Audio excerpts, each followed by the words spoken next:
Quem já ficou com aquela impressão de que o surdo compreendeu errado e que não era aquilo que você queria dizer? E nunca teve a oportunidade de esclarecer, ou quando você teve a oportunidade, era tarde demais, porque já tinha passado muito tempo e aquilo já não fazia o menor sentido. Você até corrigiu, mas ficou na mesma. Quem já passou por isso sabe como é constrangedor você passar uma informação e você perceber que o surdo não está te compreendendo e você até tentar fazer essa troca com ele e ver que não está dando certo, porque tem alguma coisa ali que não está encaixando. Isso é muito ruim, é constrangedor, você deixa pra lá, deixa quieto.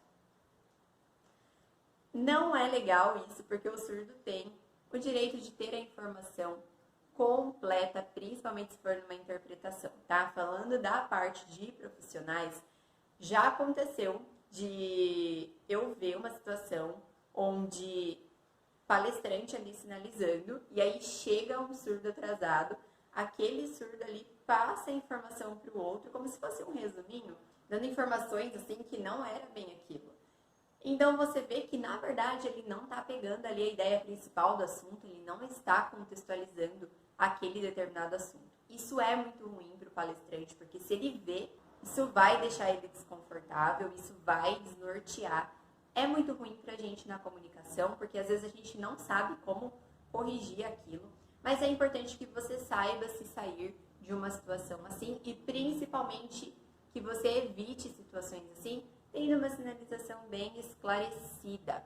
Eu sou a professora Kathleen, esse aqui é o meu sinal e hoje eu vim falar com você a respeito dessa questão de você passar uma informação e aparentemente o surdo interpretar diferente, porque faltou, parece que um detalhezinho ali que deu a entender errado. Como assim? Às vezes você está interpretando um determinado assunto e ele entende que quem fez determinada situação foi uma outra pessoa e não quem é de fato, né? Então, assim, confundir os personagens é muito, muito comum. Você vê os surdos pegando ações erradas, né? Que era aquela que tinha falado, daí ele acha que era aquela que tinha mentido e essa que tinha falado. Então, fica ali um conflito. E por que acontece isso? Explicitamente é pela defasagem espacial que muitas pessoas têm. Tá? Então, às vezes, até profissionais da língua, pessoas que já atuam com a língua, ou sejam usuários aí do dia a dia da língua de sinais, ainda têm dificuldade com o âmbito espacial. Tá? Então, você colocar e articular corretamente as ações, deixando isso num formato de cena, de cenário para o surdo, é difícil, é muito difícil, mas é a Libras pura, é o que a gente chama de Libras pura. Vocês sabem que tem ali a sinalização que acontece através do português, então sinais correspondentes às palavras, que não é o correto, mas se o surdo ele tiver uma boa oralidade, ele pode até te entender, ele conhece português falado, então ele faz uma associação do seu sinal com o significado que ele já conhece, então ele tem um pré-conhecimento. Agora, se for um surdo que não tem ali uma oralidade tão boa, não foi estimulado na língua portuguesa, ou ele conviveu imerso numa comunidade surda muito fluente, esse surdo terá dificuldade de compreender se você não sinalizar dentro do padrão linguístico que a língua requer. É claro que isso a gente vai construindo, é uma construção aí de experiências e a gente vai melhorar sempre, a gente nunca vai atingir o patamar de excelência, mas a gente pode sim atingir o patamar de proficiência.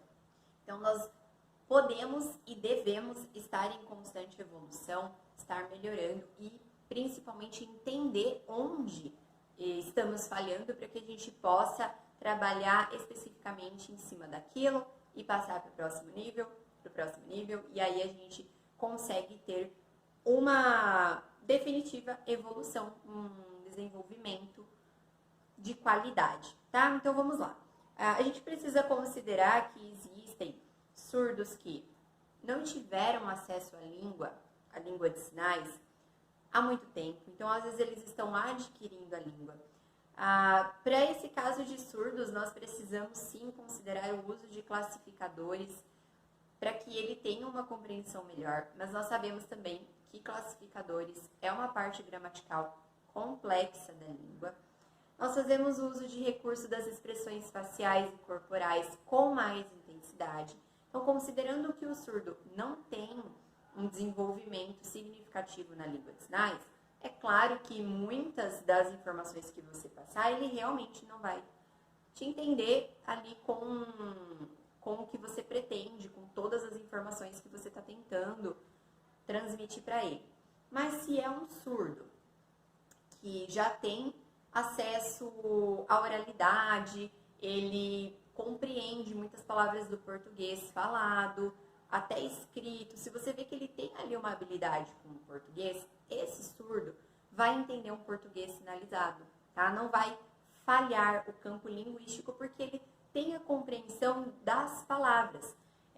Não digo que não vá falhar no sentido de assuntos específicos, tá? Mas ali numa comunicação isso vai estar bem ok. Agora, se for uma interpretação de uma palestra, de um tema bem específico, bem objetivo, mesmo aquele surdo que tem o português, se a palestra for ali uma sinalização que não constrói um cenário, um sinal repetitivo do que está sendo dito, ele vai pegar assuntos assim, tá falando disso, tem o fulano, aconteceu aquilo, tal ano, mas agora, como isso aconteceu, por que aconteceu em tal ano, ele não vai fazer essa contextualização, tá? Isso vai falhar. Então, nós precisamos aí pensar num terceiro ponto, que é um surdo que tem um pouco do conhecimento, ele é fluente na Libras, tem um pouco do conhecimento do português, que é um padrão de surdo aí que a gente encontra. Ele tem ali uma variação entre o conhecimento das duas línguas. Provavelmente ele tem um desempenho melhor na Libras, né? Fazendo uso dela constante. Esse surdo, que a gente não está pensando que ele é nem o ideal que teve acesso recente à aquisição de linguagem, nem o surdo ideal da oralidade, esse surdo que geralmente fica ali entre uma coisa e outra, não são os extremos, ele precisa que a sinalização seja construída, gente. É uma construção, tá? Como que eu percebo que é essa construção? Eu acho que o mais importante é a gente ter a noção do que é a construção para poder se corrigir, tá? Eu acho que esse é o primeiro passo. Acredito muito que o passo da autocorreção, ele evolui muito, ele faz com que a gente deslanche, independente da onde seja, de que área seja, de campo de atuação, você precisa ter um reconhecimento de onde está a falha, tá? Um exemplo muito simples, por exemplo, traz essa caneta para mim, traz essa caneta para mim, pega essa caneta, uma coisa bem do dia a dia. Se eu faço, é perceptível que é português sinalizado. Se eu faço assim, ainda é português sinalizado, tá? Então, assim, tem gente que acha que tirar algumas palavras não está fazendo português sinalizado.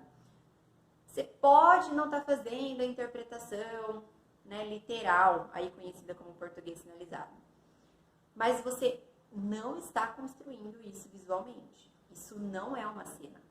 Esses dois sinais não têm relação nenhuma. Observa. A caneta está onde? Está aqui. Olha só, próxima do meu corpo, a caneta está aqui. Então, que sentido faz eu usar isso aqui para um pedido de traz a caneta para mim? Então, assim, visualmente para o surdo, essa informação está sendo passada incorreta. Porque se ele está lendo aqui visualmente, foi essa pessoa que trouxe a caneta para ele. E não que eu estou pedindo para trazer. Então, se eu estou pedindo para trazer algo, isso tem distância. Se tem distância, tem deslocamento de braço. Então, o que eu quero? É caneta. Consigo incorporar no trazer? Consigo. O trazer é o ato de estar de um lado para o outro, né? Então, trazer, levar. É o ato de transferir de ambiente, tá? Não é necessariamente esse sinal ou esse sinal. Eu preciso passar a compreensão, a contextualização desse sentido, tá? Então, a caneta eu consigo fazer aqui, o deslocamento eu consigo fazer com a caneta? Consigo. Então,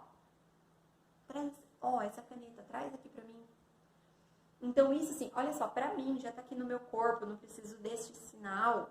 Então, assim, é você ter uma percepção de que você precisa trabalhar com a parte linguística da Libras para ser esclarecido. Então, olha só, da nossa frase simples de dizer, traz a caneta para mim, e eu fazer assim, nossa, mas quer dizer que o surdo não vai entender? Vai entender. Mas olha que recorte. Imagina diversas dessas situações se repetindo dentro de um contexto maior, de uma conversação, de uma sinalização.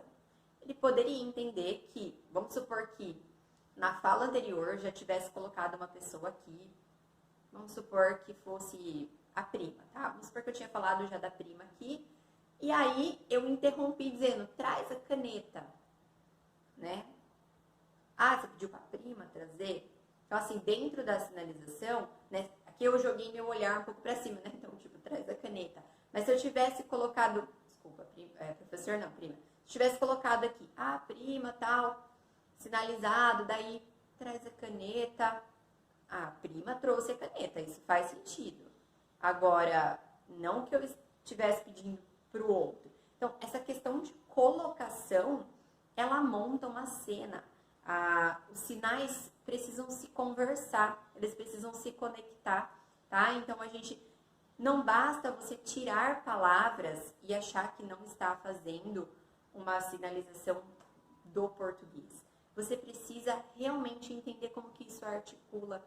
E eu espero fortemente que você acompanhe as nossas aulas e que isso consiga te esclarecer e te nortear aí para um caminho de estudo efetivo, ok? Foi um exemplo muito simples, mas isso repetitivamente acontece, principalmente na colocação de pessoas, principalmente na ação, né, de cada pessoa. Então, por que a comunicação ela é mais fácil do que uma interpretação? Por que a interpretação consecutiva é mais fácil que uma simultânea? Né? Já parou para pensar nisso? A conversação, ela tem uma troca, você corrige. A consecutiva, a interpretação você consegue pensar, estruturar, recolocar. A simultânea, você não tem tempo para isso. A simultânea é ali, ó, velocidade, você recebe informação auditiva ou visual e você interpreta ao mesmo tempo que as demais coisas acontecem. Por que é difícil? Porque ali eu estou fazendo referências a falas de outras pessoas. E ali pode acontecer que aquele palestrante esteja falando de outro, né, de um estudioso ou de um outro professor que conheceu outro, que conheceu não sei quem. Imagina tudo isso aqui.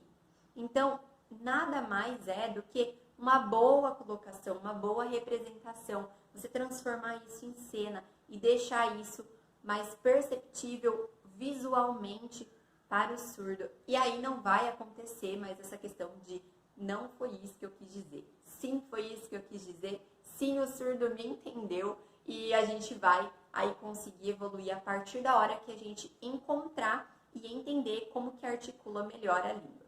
Espero ter ajudado vocês. Um beijo, até o próximo vídeo.